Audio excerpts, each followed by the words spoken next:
In the East Midlands, the region's airport has ambitious plans to expand, but will a lack of leadership from our politicians leave them stalled on the runway? They've spent years arguing over the Heathrow expansion, but at East Midlands Airport, they're ready to expand now. This is a win-win for everybody, be that the people around the airport, the people who work at the airport, the potentially 14,000 people who will be filling the jobs we'll create over the next decade. And spreading their wings, the military veterans finding new careers, but are we doing enough? This week coming up now is probably the worst 2 weeks, because you've got bonfire night with all the fireworks, and I don't think there's a veteran that likes bonfire night. And then you follow that up with Remembrance Day, so you've got the Armistice Day and remembering the guys that didn't come back. Hello, I'm Mari Ashby, and my guest this week, Nigel Mills, is the Conservative MP for Amber Valley, and Alan Rhodes is the Labour leader of Nottinghamshire County Council. Welcome to you both. And first, let's look at an issue which affects large parts of our region, the threat of flooding. MPs on the Rural Affairs and Environment Committee said this week that the government wasn't doing enough. They want to see a major reform of the way that flooding is tackled. And Nigel Mills, the MPs want to see the Environment Agency stripped of its responsibilities for flooding and a flood supremo being put in charge. Is this the way forward? Well, I guess it's an interesting option. I mean, I think we've all had concerns about the Environment Agency for a long time, but I think we'd have to look carefully at the costs and the risks of having another agency effectively created, whether you're just going to move the problems somewhere else. But I mean, so I think if this could give a more clear leadership, more clear accountability, and get the right projects done at the right speed, I think that would be a very welcome move. So forward. You would favour it if it reached that? I think I'd be prepared to look at it. I mean, as I say, if it's going to cost millions of pounds to make the change, and you have the same people doing the same job with a slightly different name, then I'm not sure that's such a great idea. Nottinghamshire County Council, Alan Rhodes, has seen a lot of, Nottinghamshire itself has seen a lot of flooding, and of course the County Council has had to cope with that. How do you tackle it as a council? Well, we invest quite a lot of time and money into helping communities that are affected on a regular basis by floods. We've got a number of initiatives that we've introduced recently, and for example, Hucknall Town Centre improvements. We've just included some flood prevention there at rather large cost, but we know that it will stop flooding in that town centre area where they've experienced problems before. Do you feel that you get enough help from the government on this? Because the government does say that it's putting in £2.5 billion into flood defence schemes. I think we need more help, and I do think, incidentally, that it's local initiatives led by local people and politicians that are accountable locally that know where the problems are and know how to deal with these problems rather than national agencies. And I do think that the point that the MPs are making is a very important point, and one that I hope government listens to. Well, the MPs on the Select Committee said quite simply that the current way that we deal with floods, in their opinion, is unfit. That's quite damning, really, isn't it, Nigel? Yeah, I mean, I think anybody who's been flooded would say that progress has been too slow. We probably did lack investment in this for a long time. There is, as you've just said, £2.5 billion. This Parliament plus £1 billion in maintenance, which is important as well, that we keep watercourses open and moving. And it's worth noting that a lot of flooding isn't what people think of, rivers pouring over their banks. It's the flash floods you get when you get too much rain and which we're seeing more of. It pours out of drains, which can affect a lot of different places. So I think Alan's right. There's a lot of smaller schemes needed to make sure that we can catch the water when it lands, hold it, and then we can release it more slowly into the system. Thank you. Well, next, East Midlands Airport has revealed ambitious plans for a major expansion in passenger numbers and freight. But the airport is concerned that a government emphasis on Heathrow and the South East is holding it back. And business leaders have warned that a lack of help from East Midlands politicians could also threaten the plans and prevent the region's economy from growing. Our political editor Tony Rowe reports. The spotlight and the politicians' angst for so long has been Gatwick or Heathrow to expand, a national hub near the capital. But what about the rest of us? Wouldn't a hub in the centre of the country make more sense? Do passengers from the East Midlands want that horrible motorway journey at some dreadful hour to London and that dispiriting, tired journey home after a long flight? But then again, the infrastructure in our part of the UK struggles to cope too. We need leadership, real leadership from politicians, but also we need policies. I get on the train from Leicester to London quite frequently, and there are some days it just sails beautifully, some days we have real challenges in terms of delays. We really can't seem to have a second-class infrastructure. That is what's holding us back. They have plans for expansion at East Midlands Airport, doubling the passenger numbers, tripling the freight traffic. It's going to be years before the Heathrow expansion happens, if it does. But here at East Midlands Airport, they're ready to expand now. When that moment comes depends on economic conditions. The airport needs help, a policy from government. The one thing we really want from government now that the decision has been made on the Airports Commission is a truly integrated, comprehensive air, rail, road policy that makes sure that all of the transport that will be vital to our growth and the health of the economy as a result is brought into one place and will help us make sure that the jobs we create as we grow are open to as many labour markets as possible, and that it's as easy for people to get here from other parts of the country to catch our flights as possible, as well as making sure that the boxes that land here can get to their market as quickly as possible. And spare a thought for those who live in the small villages like Dysworth, who have the airport as a neighbour. Expansion has been long expected. They're troubled by the prospect of more noise, especially from freight at nights. Since 2006, the airport has bought all the land between the village and the airport itself, and they didn't do that for altruistic reasons. And we are fearful that development of the main road up here, the A453, south of the A453, will impact very heavily on the village. Then there's the competition between airports to get the business they need to justify an expansion. With Brexit, we need to exploit those opportunities in the rest of the world now more than ever before. And doesn't it make sense for the East Midlands and Birmingham Airport to work together as well? Where we've been let down, I think, is to a greater extent leadership. We've become very parochial about our cities, whether it's we are on this side of the M69 or M6 or that side. I think what is needed are three things. One is clear leadership to build alliances. Secondly, sacrifice of political ambitions to an extent. And thirdly, I think we need genuine partnership. The message to politicians seems to be have a plan for regional airports which help the local and the UK economy. Do it and stick to it. And have an infrastructure plan which works. Do it and stick to it. Well, Nigel Mills, East Midlands Airport want to expand, as we've just heard, and they do have the capacity, they say. Shouldn't we be making more use of this significant economic Yes, airport? I mean, I think we'd love to see more use made of it. It's the UK's biggest freight hub. 40% of all air freight goes through the airport, and there's thousands and thousands of jobs being created in that industry. So the more of that we can have, the better. And the more passengers we can have flying through there, absolutely. I think we would love them to have more business flights, bringing investors in, bringing jobs in and taking people out. I mean, I think there's a challenge for the airport to get those sort of flights there. But yes, it's a key part of the economy. Is that a challenge that you as the government could be helping them to achieve? Yes, and I've always thought if we were going to have local enterprise partnerships and devolution deals, it should be Nottinghamshire, Leicestershire and Derbyshire centred effectively around the airport with perhaps the core part of that. So I think that is how you could get the joined up thinking to actually support those infrastructure movements. That's really important, isn't it? Because we heard, didn't we, Alan Rhodes, Uday Dalika saying that we have to bury some of our rivalries and work more closely together across the East Midlands, stop being so parochial, because at the moment, you know, it seems that that's very hard in the East Midlands. We can't even get a devolution deal here. Well, over the last few years, we've seen the death of parochialism.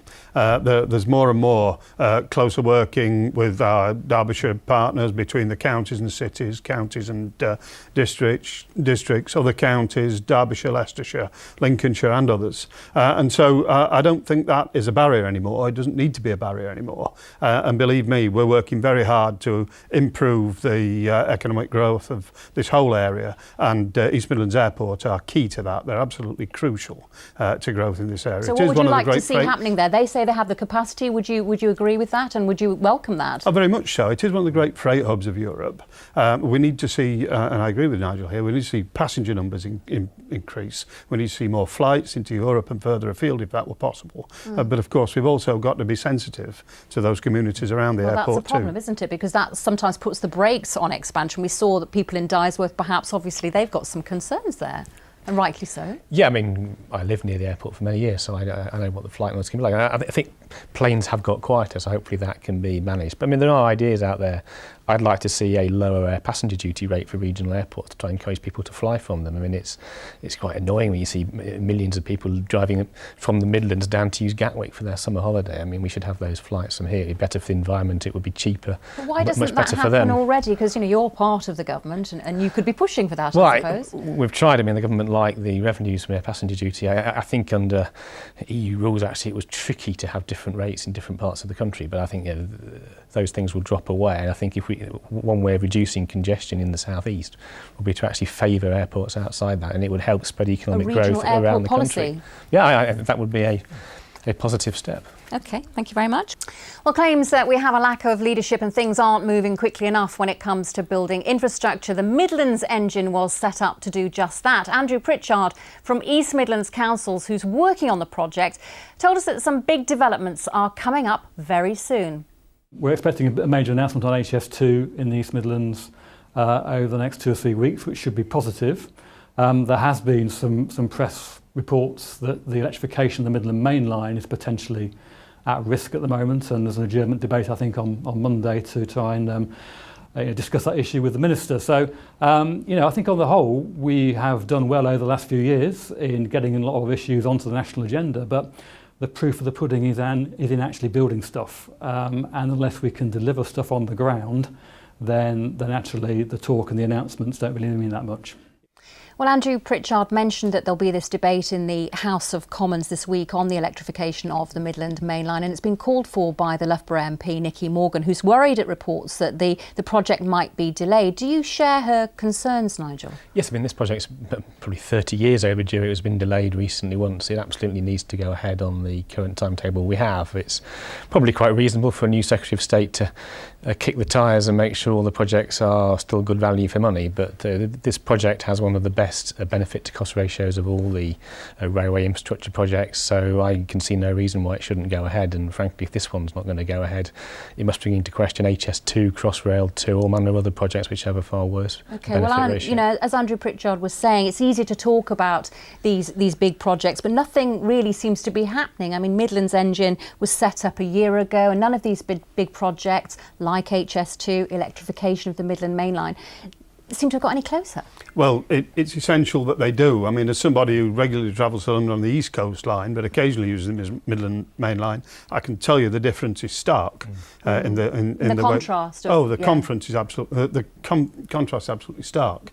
And that's long overdue, and we all know that. But Midlands Engine is actually working very hard. We're working very closely with the West Midlands, East Midlands, West Midlands authorities working together. No parochialism there, of course. We're working hard on connectivity as well, and we need to make sure that our region punches above its weight. There's currently a trade mission in China, actually it finished, and people have just come back. That is about promoting our area and our region. And there is this pot of money, isn't there? This Midlands Connect is this pot of money that's set up by the Department for Transport to help with big infrastructure projects. It's £5 million, though, for the whole Midlands. 28 authorities are going to be vying for that money. What does it mean we'll actually get here in the East Midlands? It's not enough. £5 million won't buy you anything in terms of highways, transport infrastructure. That's right. But we need to keep going back to government, keep explaining and persuading government that this is actually a key region in the growth of the United Kingdom. We can be a fantastic corridor of connectivity between the West Midlands and the Northern Powerhouse, and we need to be punching above our weight and selling our region hard to government and to inward investors. But how do we do that? I mean, are we missing out? If we don't do that, we're going to, aren't we?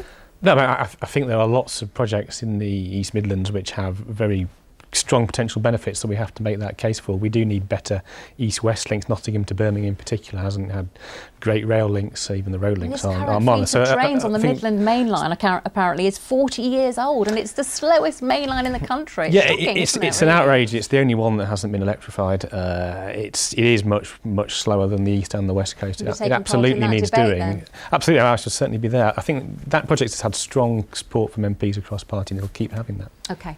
Now, as we move into Remembrance Week, spare a thought for the thousands of veterans for whom this is the most difficult time of all, bringing back memories of conflict and lost comrades. Rob Pittam has been to meet a former soldier who's found help for psychological and physical wounds by working with birds of prey, and it's also led to a new career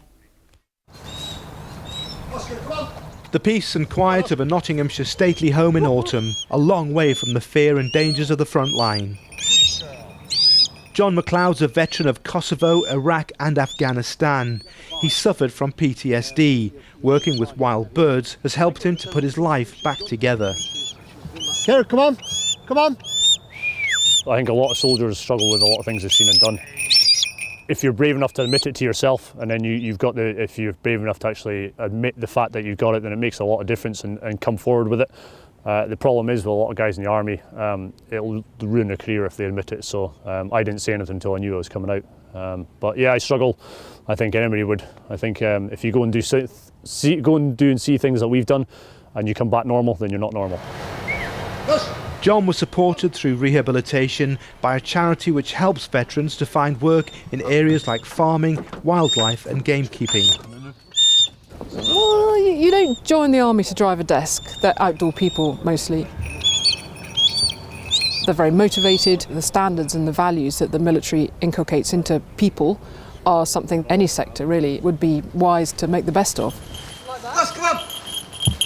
Good boy! Oh, yes! Work experience with a company based at Thoresby Hall in North Nottinghamshire led to a job offer as an apprentice falconer, training birds of prey and showing off their skills at events and shows.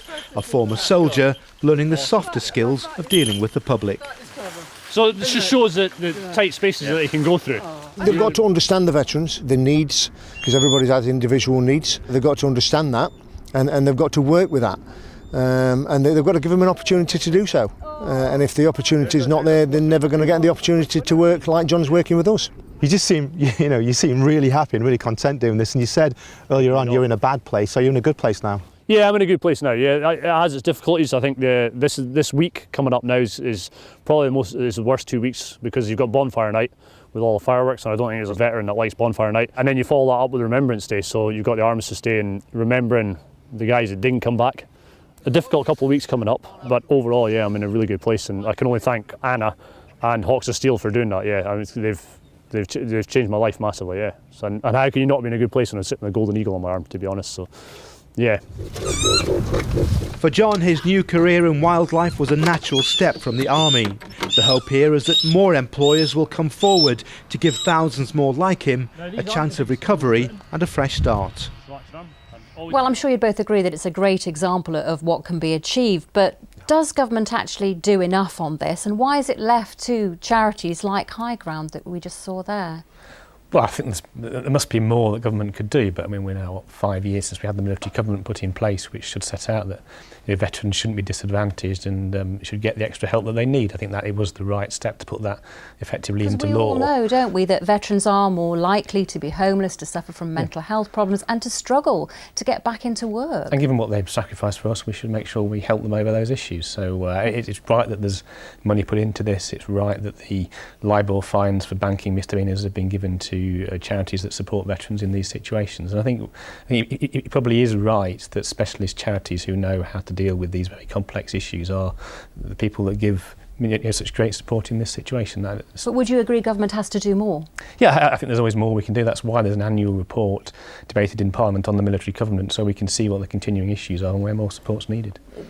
Alan Rhodes, the government has pledged to give veterans priority when it comes to getting NHS treatment. It is committed to helping. Is it enough? Well, we need to recognise and respect the commitment that and the contribution that armed forces veterans have made. Many of them come back traumatised, without jobs, without homes. Nottinghamshire County Councils was one of the first authorities to sign the Armed Forces Covenant. We work very closely with veterans organisations. We've got initiatives around job fairs, around mental health programmes to assist people to settle back into civilian life. We can always do more.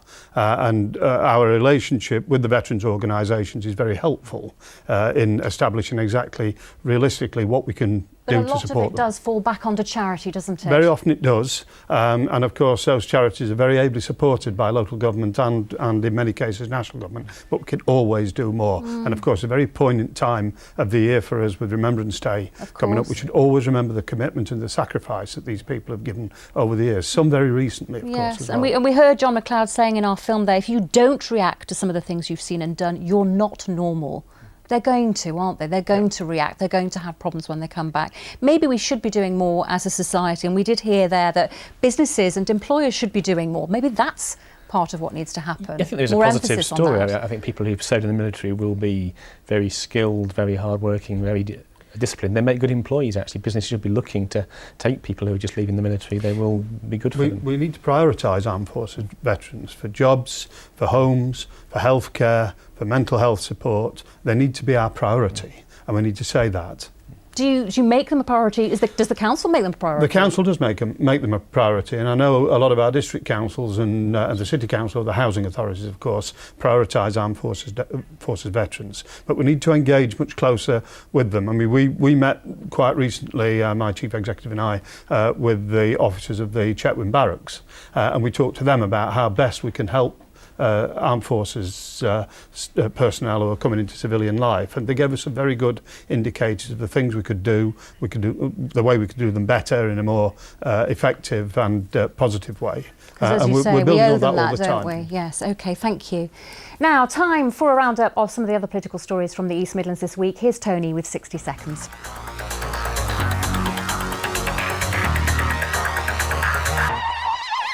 There are more concerns over the nighttime closure of Grantham's Accident and Emergency Unit. Union leaders want urgent talks with managers after it was announced the hospital will continue to be closed overnight because of a shortage of doctors. Meanwhile, plans to merge two NHS trusts in Nottinghamshire have been called off. Nottingham University Hospitals was due to take over the struggling Sherwood Forest hospitals, but both trusts say they need to concentrate on improving their own services. Jeremy Corbyn's been rallying candidates in Nottinghamshire for elections we know are definitely happening in May for county councils. Invest properly and fairly in every English region, recognise the need for improved railway services all over the country, broadband technology all over the country. And there's hope that there could be a switch on of Christmas lights in Derby after all. The council says it can't afford the event, but the Brilliant Communities organisation is interested in arranging a big switch on, although it still has to raise the funding. So, Alan, we just about spotted you there in the shot. So, Jeremy in Nottinghamshire, how was it for you? It was good. I was very pleased to welcome Jeremy to Beeston. I know he'd been to visit a business in Kirkby previously.